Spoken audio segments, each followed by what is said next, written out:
أعوذ بالله من الشيطان الرجيم بسم الله الرحمن الرحيم حرمت عليكم الميتة والدم ولحم الخنزير وما أهل لغير الله به والمنخنقة والموقوذة والمتردية والنطيحة وما أكل السبع إلا ما ذكيتم وما ذبح على النصب وأن تستقسموا بالأزلام ذلكم فسق اليوم يئس الذين كفروا من دينكم فلا تخشوهم واخشون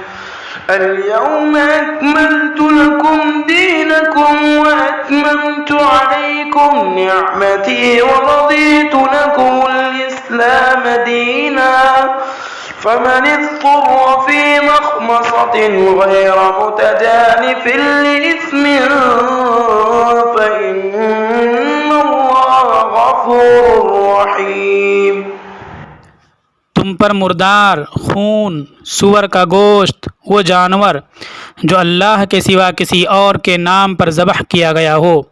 اور وہ جانور جو گلا گھونٹ کر، چوٹ کھا کر، اوپر سے گر کر مر جائے، اور جو سینگ مارنے کی وجہ سے مرا ہو، اور جو درندہ کے پھاڑ کھانے کی وجہ سے مر گیا ہو، سوائے اس کے کہ تم اس کو ذبح کر ڈالو، اور جو استھانوں پر بھینٹ چڑھائے گئے ہوں یہ سب حرام کیے گئے ہیں، نیز یہ بھی کہ تم پانسوں کے ذریعہ قسمت معلوم کرو، یہ سب گناہ کے کام ہیں۔ آج کافر تمہارے دین کو شکست دینے کی طرف سے نا امید ہو چکے ہیں، لہٰذا ان سے مت ڈرو اور مجھ ہی سے ڈرتے رہو۔ آج میں نے تمہارے لیے تمہارے دین کو مکمل کر دیا، تم پر اپنی نعمت تمام کر دی، اور تمہارے لیے دین کے حیثیت سے اسلام کو پسند کیا۔ پھر جو شخص بھوک کی شدت سے بے قرار ہو جائے اور حرام کی ہوئی مذکورہ چیزوں میں سے کچھ کھا لے اس کے بغیر کہ گناہ کی طرف اس کا میلان ہو، تو یقیناً اللہ تعالیٰ معاف کرنے والے اور مہربان ہیں۔ سورہ مائدہ ترتیب کے اعتبار سے قرآن کی 5ویں سورت ہے۔ اس سورت کی کچھ آیتیں مکہ مکرمہ میں نازل ہوئیں حجۃ الوداع کے موقع پر، لیکن مفسرین کی اصطلاح میں جو صورتیں ہجرت کے بعد نازل ہوئی ہیں وہ سب مدنی کہلاتی ہیں، اس لیے اس سورت کا نام مدنی ہے۔ آپ صلی اللہ علیہ وسلم نے حجۃ الوداع کے موقع پر اس سورت کو پڑھتے فرمایا کہ سورہ مائدہ آخر میں نازل ہونے والی سورت ہے، لہذا اس کے حلال کو حلال سمجھو، اس کے حرام کو حرام۔ ترمذی کتاب التفسیر حدیث نمبر 3063۔ یعنی جو اس سے پہلے کچھ احکامات آئے اس میں کسی چیز میں جائز کسی میں ناجائز، پھر اس کا حکم منسوخ ہوا۔ سورہ مائدہ میں جتنی چیزیں حرام کہی گئیں وہ سب حرام ہوں گی، اس میں کوئی چیز منسوخ نہیں ہے۔ اسی طرح سے جن چیزوں کو حلال کہا گیا وہ سب حلال ہوں گی، وہ حرام نہیں ہوں گی۔ مائدہ کے معنی دسترخوان ہوتے ہیں۔ حضرت عیسیٰ علیہ السلام کے صحابہ کو حوارین کہا جاتا تھا۔ انہوں نے ایک بار حضرت عیسیٰ علیہ السلام سے کہا کہ آپ اللہ سے درخواست کیجئے کہ اللہ تعالیٰ آسمان سے دسترخوان اتارے۔ تو حضرت عیسیٰ علیہ السلام نے اللہ سے دعا کی، اللہ تعالیٰ نے دعا قبول فرمائی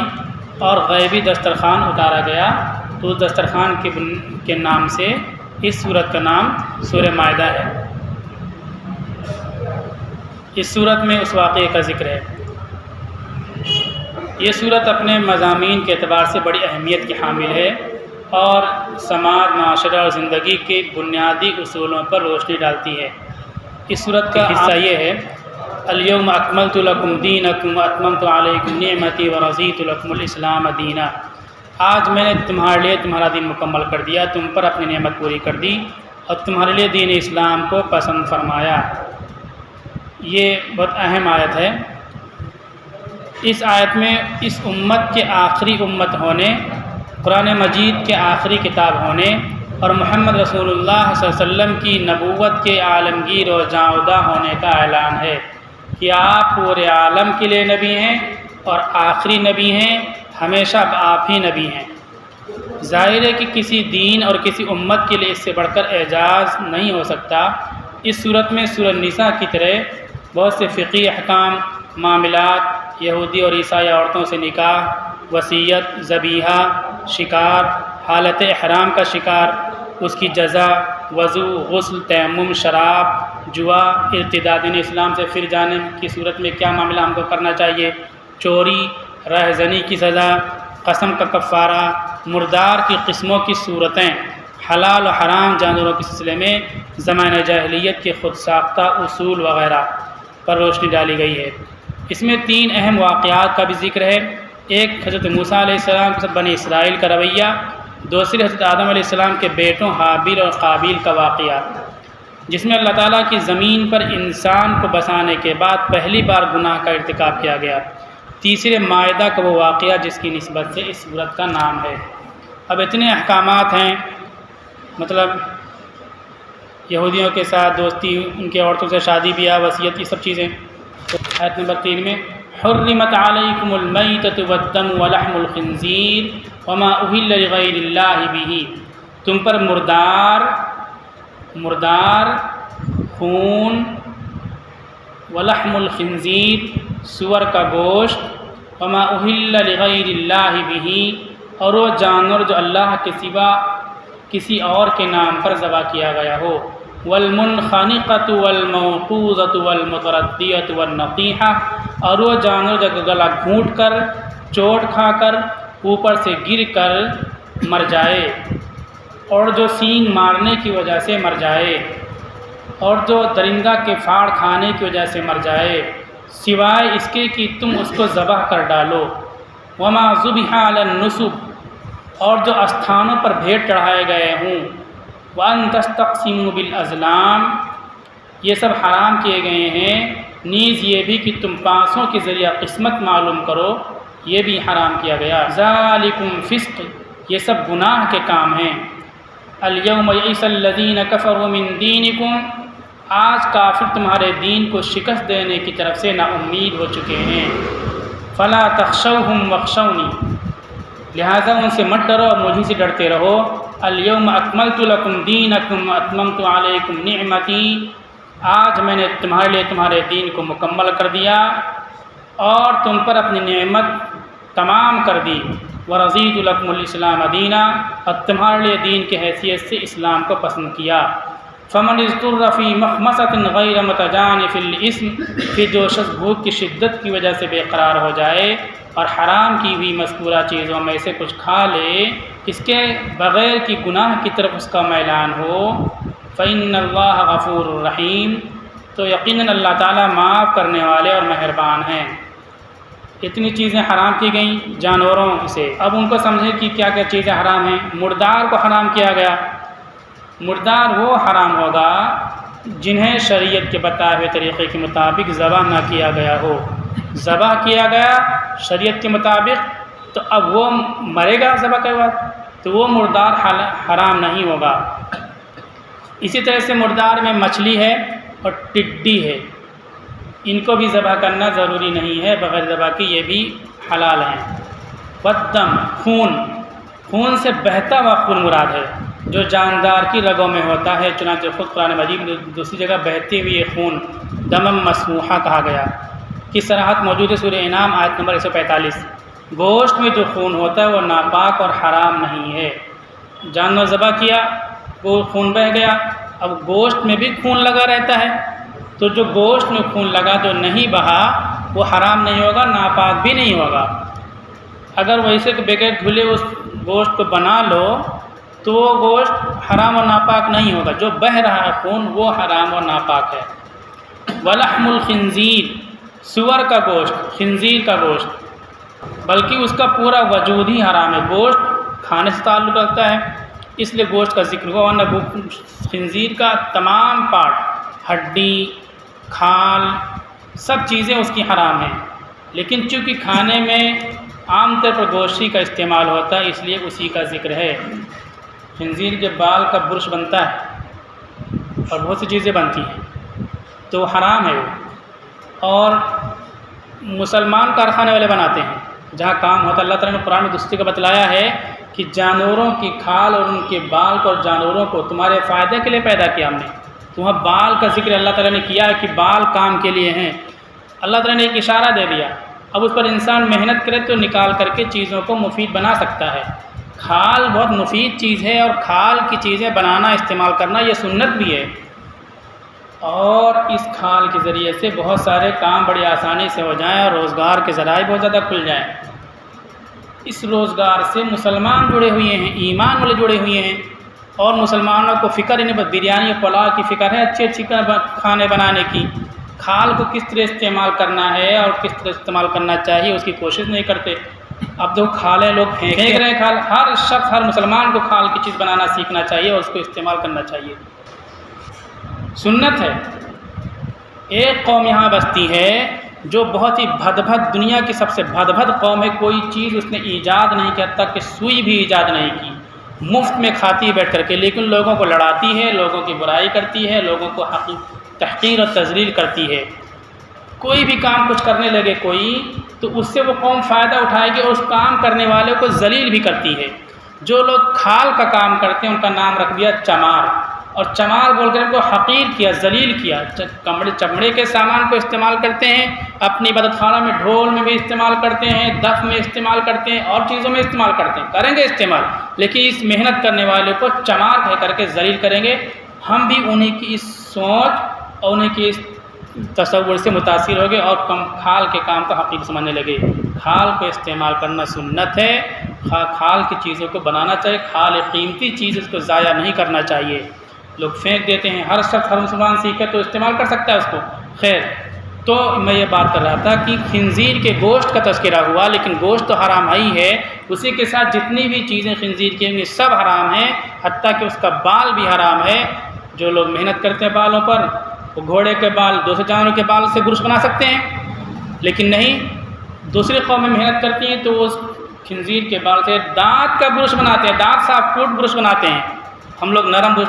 لا کر کے، مہنگا لا کر کے دانت صاف کرتے ہیں اس سے، نعوذ باللہ، حرام ہے وہ۔ وما اہل لغیر اللہ بہ، یہ حکم سورہ بقرہ آیت نمبر 73 میں بھی آ چکا ہے کہ جو اللہ کے علاوہ، اللہ کے سوا کسی اور کے نام پر ذبح کیا گیا ہو، یا ذبح کا معنی ہو رہا ہے ذبح کے علاوہ یہ کہ اللہ کے علاوہ کسی اور کے نام پر جو جانور چھوڑا جائے وہ حلال جانور ہے، بکرا ہے، حلال جانور ہے، لیکن اللہ کے علاوہ کسی دوسرے کے نام پر چھوڑا گیا ہے، کسی دوسرے کے نام پر اس کو پالا گیا، اس کسی دوسرے کی عظمت کے لیے پالا گیا، تو وہ جانور حرام ہوگا۔ جس طرح سے خنزیر حرام ہے، خون حرام ہے، مردار حرام ہے، اسی طرح پاک اور حلال بکرا جو جانور ہے، اگر کسی کے دوسرے کے نام پر اللہ کے علاوہ اس کو پالا گیا ہے اور چھوڑا گیا ہے تو وہ جانور حرام ہوگا۔ ہاں، جس نے پالا ہے کسی دوسرے کے نام سے وہ توبہ کر لے، پھر اللہ کے نام سے ذبح کرے تو پھر وہ حلال ہوگا، ورنہ ایک تو حرمت یہ ہے کہ ذبح کرتے وقت اللہ کے علاوہ کسی دوسرے کا نام لیا جائے تو حرام ہو جائے گا، ایک یہ ہے کہ اس جانور کو پال رکھا ہے، ذبح کرتے وقت اللہ کا تو نام لیا گیا، لیکن اس کو پالا تھا کسی غیر اللہ کے نام سے، کسی غیر کی عظمت کی نیت سے، تو وہ جانور بھی حرام ہوگا۔ دوسری قومیں بہت سے جانوروں کو اسی طرح سے پالتی ہیں، غیر اللہ کے نام پر، بتوں اور دیوی دیوتاؤں کے نام پر پالتی ہیں، وہ جانور حرام ہوتے ہیں۔ دوسرے لوگوں کی دیکھا دیکھی، ان کے اثرات کے نتیجے میں مسلمان بھی کہیں یا تو میں نے نہیں دیکھا جانوروں کو بزرگوں کے نام پر، اولیاء کرام کے نام پر پالتے ہیں، وہ جانور بھی اہل لغیر اللہ بہ کے حکم میں وہ جانور بھی حرام ہیں۔ والمنخنقۃ،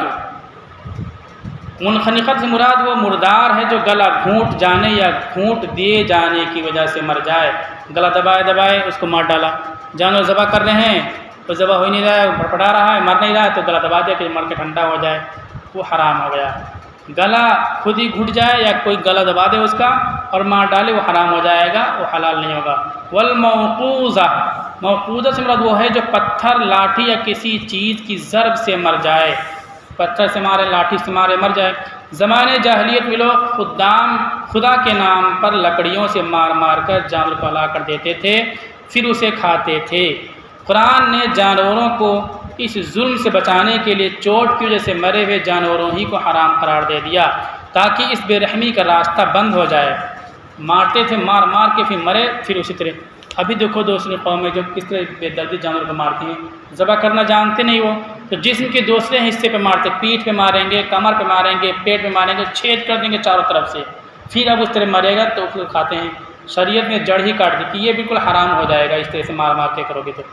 شکار بہت سے لوگ کرتے ہیں تو اس میں بھی ایک مسئلہ اچھی طرح جان لیں، جو گولی سے مارتے ہیں جو اس میں چوٹ لگتی ہے اور پھٹتی نہ، جسم پھٹتا نہیں ہے اور بلڈ خون بہتا نہیں ہے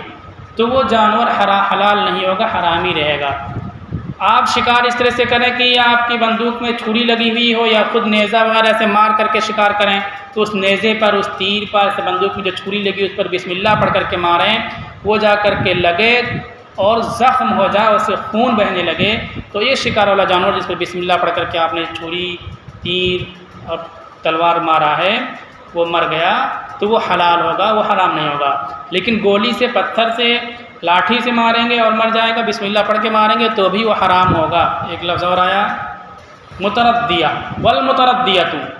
وہ جانور ہے جو بلندی سے نیچے گرنے کی وجہ سے مر جائے، جس سے پہاڑ سے زمین پر یا زمین سے کنویں میں گر جائے یا گرا دیا جائے، پٹک دیا، پھینک دیا اوپر سے، کہیں کسی نے مر گیا ہو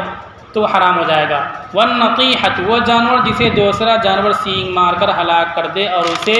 ذبح کرنے کا موقع نہ ملے، جانور نے مارا یا کسی نے لاٹھی مارا، کسی بھی چوٹ آئی، وہ تڑپ رہا ہے، ذبح کرنے کا اگر موقع ہے اور سب نے ذبح کر دیا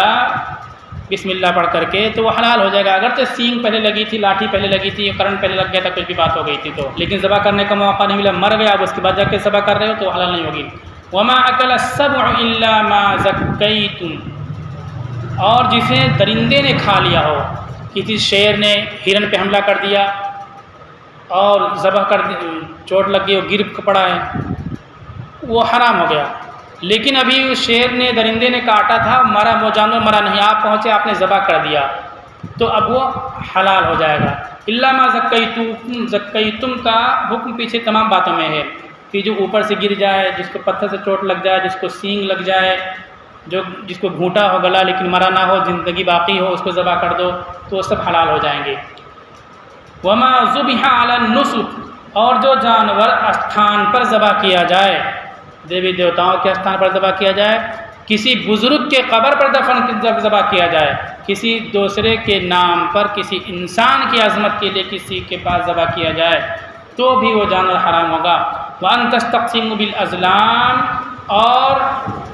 تم پانسوں کے ذریعہ قسمت معلوم کرو، یہ بھی حرام ہے۔ پانسوں کے ذریعے سے پہلے یہ ہوتا تھا کچھ تیروں پر نام لکھ دیتے تھے کہ یہ کام کرو، اچھا ہے، یہ کام کرو نہیں اچھا ہے، نقصان دہ ہے، اب ان کو ملا دیتے تھے، لکڑیوں پر لکھ دیتے تھے، پرچی پہ لکھ دیتے تھے، کچھ میں کرو کچھ میں نہیں کرو لکھا ہوتا تھا۔ اب اس میں اٹھایا، اس میں نکل آیا کام کرنا چاہیے تو کام کرتے تھے، پرچی نکالا، اس میں نکل آیا کام نہیں کرنا چاہیے تو نہیں کرتے ہیں کام۔ اس کو کہتے ہیں ان تستقسموا بالازلام، یہ چیز حرام ہے، یہ قسمت معلوم کرنا ہے۔ قسمت صرف اللہ جانتا ہے، کوئی انسان نہیں جانتا، مشین کے ذریعے سے قسمت کو نہیں جانا سکتا۔ ایک ان تستقسموا بالازلام، ایک تفسیر اس کی اور ہے، یہ تفسیر ہے کہ حصوں کو جب بانٹنا ہو تو قرا کے ذریعے سے بانٹو، سب برابر برابر کے حصے دار ہیں، مطلب 4 لوگ ہیں، سب برابر کے حصے دار ہیں، آپ نے کیا کہ ایک کو نکالنا ہے بیچ سے، 3 کو حصہ دینا ہے، تو اس میں آپ نے پرچی بنا لی اور پرچی نکالا، ایک نکل جائے گا تو 3 کے ذمہ بڑھ جائے گا، حصے دار 4 تھے لیکن ایک کو نکالنا تھا اس لیے پرچی سے بنا لی، تو یہ قرا جو ہے یہ جوا کے حکم میں ہوگا، یہ بھی ناجائز ہے، اللہ تعالیٰ کہتے ہیں یہ بھی اللہ نے حرام کیا ہے۔ ذالکم فسق، یہ گناہ کے کام، یہ سارے کام، یعنی حرام کھانا، مردہ جانور، خون، ان سب چیزوں کو، اور استھانوں پر جانور ذبح کرنا، اور یہ فال کھولنا، یہ سب حرام کام ہے اور گناہ کے کام ہیں۔ یہ تو ہو گیا کھانے پینے کی چیز اور اس طرح سے باتیں۔ اب اس کے بعد جو کھال نکالنے کے نظام کا سسٹم تھا، سب اللہ تعالیٰ کہتے ہیں الیوم یئس الذین کفروا، آج کے دن جن لوگوں نے کفر کیا وہ مایوس ہو گئے ہیں، من دینکم، تمہارے دین سے، تمہارے دین کو ختم کرنا چاہتے ہیں، اب تمہارے دین کو ختم نہیں کر سکتے ہیں کسی بھی حال میں، وہ پوری طرح سے مایوس ہو چکے ہیں۔ فلا تخشوہم واخشونی، تو ان سے تم مت ڈرو، سے مجھ سے ڈرو۔ جانتے ہیں کہ یہ دین نہیں مٹے گا، اس لیے کیا کر رہے ہیں وہ مسلمانوں کے پیچھے پڑے ہوئے، کسی طرح مسلمانوں کو سرے سے ختم ہی کر دو۔ ہمارے ملک میں بہت سے مذاہب آئے، بہت سی قومیں آئیں، بہت سے نظریات آئے، لیکن سب ختم ہو گئے۔ اس ملک کو کہتے ہیں اکال الامم، قوموں کو کھا لینے والا ملک۔ مہاویر جین آئے اور مہاتما گوتم بدھ آئے، حضرت گرو نانک آئے، بہت سے آئے، ان سب کو آہستہ میں دوستی کر کے سب کو ختم کر دیا، سب کو ایک بنا دیا۔ اسلام ایک ایسا مذہب ہے یہاں کہ اسلام کو یہ نہیں ختم کر سکے، اسلامی سوچ کو نہیں ختم کر سکے، اسی لیے سب سے زیادہ اسلام اور مسلمانوں کے خلاف رات و دن شرارتیں اور سازشیں کرتے رہتے ہیں کہ اسلامی قوانین، اصول و ضوابط اتنے لاجیکل ہیں کہ ان کا منطقی جواب نہیں دیا جا سکتا، اس لیے دنگا کرو، فساد کرو، ان کی مسجدوں میں طوفان مچاؤ، محلوں میں طوفان مچاؤ، ان کو جیلوں میں بند کرو، ان کو کاٹو پیٹو مارو جلاؤ، ختم کر دو مسلمانوں کو تاکہ اسلام ختم ہو جائے۔ اللہ تعالیٰ کہتے ہیں کہ دین تو ختم ہوگا ہی نہیں، اب مسلمانوں کو اللہ سے رشتہ جوڑنا چاہیے اور ان کا خوف بھی دل میں نہیں رکھنا چاہیے۔ الیوم اکملت لکم دینکم واتممت علیکم نعمتی، آج اللہ نے تمہارے لیے اپنا دین مکمل کر دیا اور تم پر اپنی نعمت پوری کر دی ہے۔ یہ دین ایک نعمت ہے، عظیم نعمت ہے۔ اللہ تعالیٰ آخری موقع پر یہ حکم نازل فرمائے حجۃ الوداع کے موقع پر کہ یہ دین ایک نعمت ہے، ہم نے پوری کر دی ہے، اور رضیت لکم الاسلام دینا، اور تمہارے لیے ہم نے دین کے اعتبار سے صرف اسلام کو پسند کیا ہے، تو ہمیں اس دین کی قدر کرنی چاہیے۔ دین نے جو باتیں بتائیں، جو ہدایات دی ہیں، ان کی پابندی کی جائے۔ اور پھر کھانے کی بات چل رہی تھی تو ان کو اللہ تعالیٰ نے حرام کہا تھا، اب ان حرام چیزوں کے بارے میں آگے حکم دیتے ہیں۔ فمن اضطر فی مخمصۃ، تو جو شخص بھوک کی شدت کی وجہ سے بے قرار ہو جائے، غیر متجانف للاسم، بغیر اس کے کہ گناہ کی طرف اس کا میلان ہو، مجبوری ہو، جان بچانے کے لیے، تو وہ ان چیزوں کو بھی کھا سکتا ہے، مردہ بھی کھا سکتا ہے، خون بھی کھا سکتا ہے، کبھی اگر نوبت آ جائے نعوذ باللہ خنزیر کھانے کی تو اس کو بھی کھا سکتا ہے۔ دوسری آیت میں دوسرے پارے میں 5واں پارہ دوسرے پارے میں فلا اسم علیہ، کہ بالکل گناہ نہیں ہوگا جان بچانے کے لیے۔ امام حنیفہ رحمۃ اللہ علیہ کہتے ہیں کہ جان بچانے کے لیے کھانے کی مجبوری ہو تو جان بچانے کے لیے کھانا ضروری ہوگا، یہ نہیں کہ بھوکے رہ کر کے مر جاؤ۔ جائز ہونے کے باوجود وہ حلال نہیں ہوں گی، تو چونکہ حرام ہے تمہارے لیے وقتی طور پر کھانے کی اجازت دی گئی، لیکن نہ جا حرام ہے وہ، تو ایک طرح سے گناہ کا کام ہو رہا ہے، تو اللہ تعالیٰ کہتے ہیں کہ مجبوری کے وقت تم نے یہ کھایا ہے، فإن اللہ غفور الرحیم، تو اللہ تعالیٰ معاف کرنے والے اور مہربان ہیں۔ اب یہ جانوروں کے بارے میں آیت نمبر 3 میں یہ باتیں آئیں، اور فال کے بارے میں بات آئی، اور دین کے بارے میں بات آ گئی۔ اگر مجبوری ہو حرام چیز کھانے کی تو اس طرح سے بھوک کی شدت اور بے قرار ہو جائیں تبھی کھانے کی اجازت ہوگی۔